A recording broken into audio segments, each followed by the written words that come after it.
आप देखेंगे तो एक फॉलिंग चैनल था, उसको ब्रेकआउट करके यहाँ पर मिली है। और अगर 745 के ऊपर क्लोजिंग मिलती है तो एक ब्रेकआउट बनेगा और करीबन 820 और 900 के टारगेट बन सकते हैं। बिल्कुल यहाँ पर आपको बने रहना है। 700 का एक ट्रेडिंग स्टॉप लॉस मेंटेन करेंगे।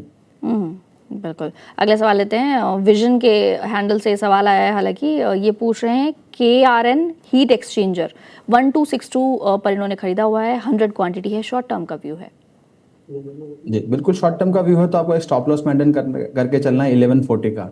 यहाँ पर देखिए स्टॉक में काफी अच्छी मोमेंटम थी एआई और डेटा सेंटर के चलते। अब स्टॉक थोड़ा सा कंसोलिडेट कर रहा है। ये थीम आप पूरी देखेंगे तो थीम में भी एक कंसोलिडेशन है। तो यहाँ पर स्टॉक काफी दिनों तक यहाँ पर यही रेंज में रह सकता है, करीबन 1140 से लेकर 1300 के जोन में।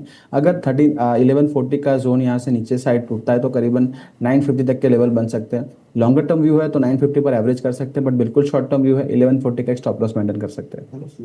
बिल्कुल। अगले सवाल लेते हैं। ध्रुमिल का सवाल है, टाटा स्टील पर तो हम ऑलरेडी बात कर चुके हैं, वो सर ने अपने उसके लेवल्स भी बता दिए, आप शो को देख सकते हैं स्टार्टिंग से। लेकिन यूनियन बैंक पर पूछ रहे हैं कि बाय कर सकते हैं क्या। जी, यूनियन बैंक अगर आपको लंबी अवधि के लिए ऐड करना है तो काफ़ी अच्छे जोन में मिल रहा है, करीबन 158 156 के जोन में, जहां पर 200 SMA भी है।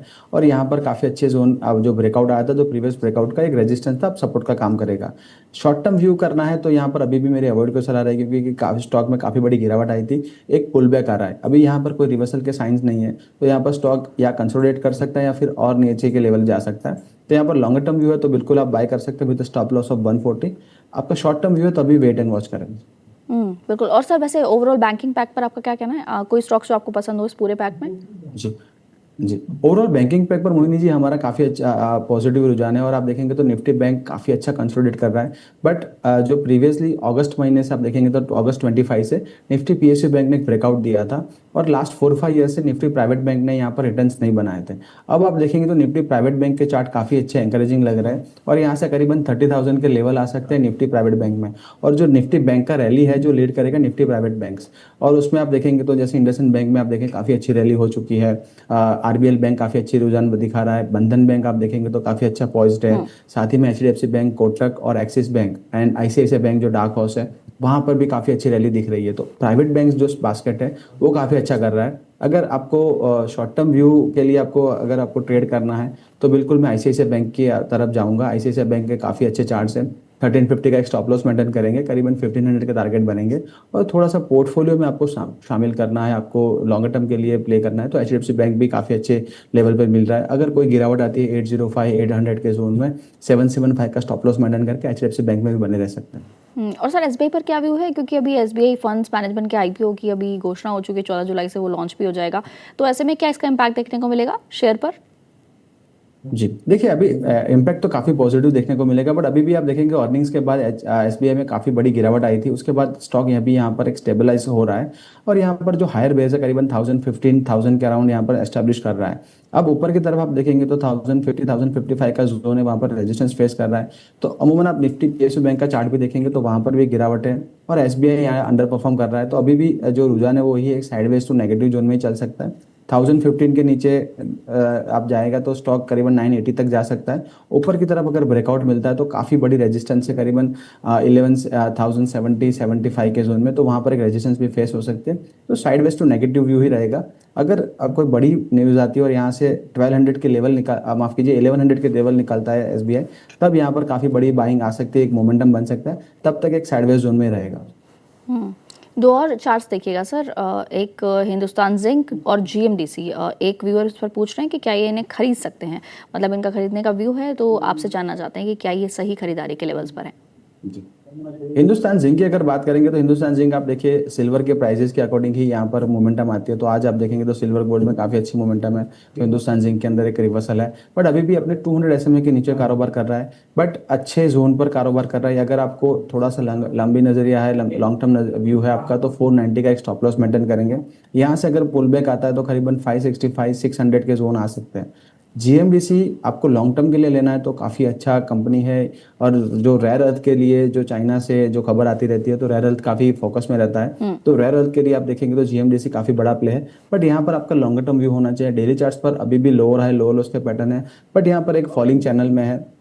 मंथली और वीकली चार्ट पर एक कंसोलिडेशन जोन में, करेक्शन जोन में, बट एक्जैक्टली 200 SMA जो है करीबन 550 570 उसी जोन में आपको मिल रहा है। तो रिस्क टू रिवॉर्ड काफ़ी बढ़िया है। 550 का एक स्टॉप लॉस मेंटेन करेंगे, यहाँ पर एंट्री कर सकते हैं। और अगर रिवर्सल मिलता है तो करीबन 800 तक के टारगेट बन सकते हैं। तो जीएमडीसी में आपको थोड़ा सा 6 to 8 मंथ्स का व्यू है, जीएमडीसी में बने रह सकते हैं। बिल्कुल।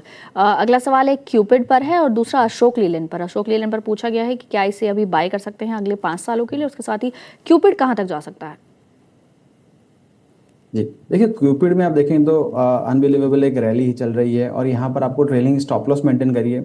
देखिए मोहिनी जी, हमारे हाथ में क्या है, हमारे हाथ में रिस्क मैनेज करना है, तो रिस्क आप मैनेज कर लीजिए। करीबन 195 190 का एक जोन है, वहाँ पर एक ट्रेलिंग स्टॉप लॉस मेंटेन करिए और स्टॉक जहाँ जाता है तब तक आप ट्रेल कर सकते हैं। और जैसे जैसे स्टॉक में बढ़ा जाती है 5-10% की, आपका ट्रेलिंग स्टॉप लॉस भी आप 5-10% ऊपर करते जाइए। जैसे स्टॉप लॉस कटेगा आपकी पोजीशन निकल जाएगी, बट आपके जो गेन्स है वो इंटैक्ट रहेंगे। अगर आप कोई भी आप देख सकते ग्रीड में फंस जाएंगे यहाँ पर, तो बड़ी गिरावट आएगी, तब यहाँ पर फंसने के चांसेस है, क्योंकि यहाँ पर स्टॉक में काफ़ी बड़ी रैली हो चुकी है। अशोक लेलैंड की बात करें, अशोक लेलैंड के नंबर्स अच्छे थे, बट यहाँ पर 170 का एक रेजिस्टेंस जोन है, वहाँ से एक रिजेक्शन आया।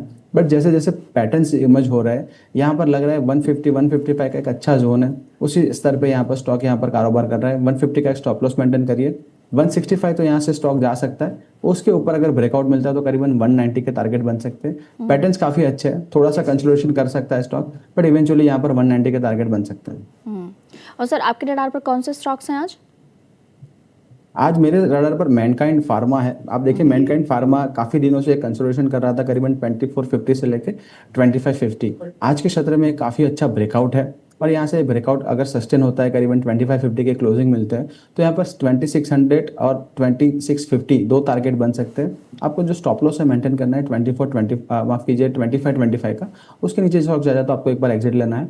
ओवरऑल चार्ट्स काफ़ी अच्छे हैं। अगर आपको लॉन्ग टर्म के लिए एक्यूमुलेट करना है कैश सेगमेंट के अंदर, तो आप यहाँ पर बाय ऑन डीप कर सकते हो और स्टॉप लॉस आपका 2450 मेंटेन करेंगे और कैश टारगेट जो है वो करीबन 2800 के है। तो दो पोजीशन मैंने बता दी है। अगर आप इंट्राडे या पोजिशनल स्विंग ट्रेडिंग करते हैं एफएनओ में, तो यहाँ पर स्टॉप लॉसेस अलग है, और अगर आप कैश में बाय करते हैं तो स्टॉप लॉसेस अलग है। बिल्कुल। एक दो सवाल और शामिल कर लेते हैं सर। पहले मैं इटर्नल स्विगी पर बात करना चाहूँगी कि क्या एक मोमेंटम के बाद अब हमें कोई कूल ऑफ देखने को मिल सकता है इन दोनों स्टॉक्स पे?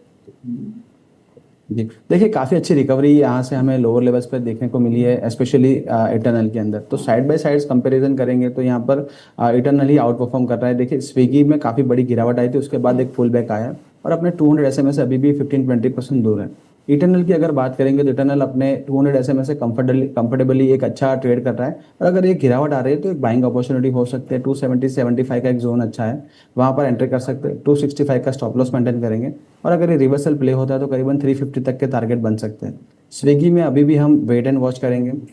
250 से लेकर 280 का एक जोन है, वहाँ पर कंसोलिडेशन कर रहा है। 280 के ऊपर हमें 2-3 दिन अगर क्लोज मिलता है तो अपना 200 SMA करीबन 310 है, वहाँ रिटेस्ट करने जा सकता है। उसके बाद फिर से एक व्यू लेंगे, बट यहाँ पर बेटर चार्ट इटर्नल का लग रहा है। बिल्कुल। और सर इसके अलावा दो स्टॉक्स और देखिएगा, एक तो डीएलएफ रियलिटी सेक्टर से ये कैसा लग रहा है, और दूसरा टीसीएस में लॉन्ग बिल्डअप देखने को मिल रहा है, ये कैसा है? क्या इस वक्त इसमें मौका बन रहा है? जी, देखिए मोहिनी जी, निफ्टी रियलिटी की अगर बात करेंगे तो निफ्टी रियलिटी में काफ़ी बड़ी गिरावट आई थी, और यहाँ पर 800 से लेके 820 का जो जोन था, अपने 200 SMA पर काफ़ी अच्छा कंसोलिडेशन किया था। उसके बाद यहाँ पर काफ़ी अच्छा ब्रेकआउट है, और मंथली चार्ट पर जो फॉलिंग चैनल था उसका एक ब्रेकआउट मिला है। तो निफ्टी रियलिटी के सारे आप शेयर्स देखेंगे, वहाँ पर काफ़ी अच्छी यहाँ पर एक मोमेंटम बना हुआ है। डीएलएफ की स्पेशली बात करेंगे तो एक फ्रेश ब्रेकआउट है आज के दिन में। काफ़ी बड़े डाउन ट्रेंड के बाद यहाँ पर एक अच्छा ब्रेकआउट मिला है, और ये ब्रेकआउट सस्टेन हो सकता है, और करीबन 735 के टारगेट बन सकते हैं। आपका स्टॉप लॉस जो है 650 का को मेंटेन करना है। बिल्कुल। और सर आखिरी स्टॉक टीसीएस था। जी, टीसीएस में आप देखेंगे तो मोहिनी जी, हमारा काफ़ी दिनों से निफ्टी आईटी पर एक लंबे नज़रिए के लिए एक पॉजिटिव रुझान है, और जो नज़रिया आपको 24 से 36 मंथ्स का रखना है, और यहाँ से एक वैल्यू बाई इमर्ज हो सकती है। टीसीएस जैसी पेडिग्री कंपनी आपको मंथली के 200 SMA के अराउंड मिल रही है, विच मीन्स इस सेक्टर के अंदर आप देखेंगे तो काफ़ी बड़ी गिरावट आई है। पर्टिकुलरली स्टॉक के अंदर भी काफ़ी बड़ी गिरावट आई है, जो पेडिग्री स्टॉक आपको मंथली के 200 SMA पे मिल रहा है। तो यहाँ पर काफ़ी अच्छी वैल्यू बाय है। और आप साथ में आप देखेंगे तो जैसे मैं फंडामेंटल भी कंपेयर कर रहा था, तो जैसे प्राइस टू बुक वैल्यू है, या फिर पीई रेशियो है, या फिर एवी बाई एबिटा है, वो अगस्त 21 के लेवल पे, यानी 5 साल पहले के जो लेवल से उसी लेवल पे बन रहा है। और आज के जो नतीजे भी आप देखेंगे, जो अर्निंग्स आए, वहाँ पर भी रिफ्लेक्ट हो रहा है। बट पॉजिटिव लाइनिंग क्या है, तो तीन जो पॉजिटिव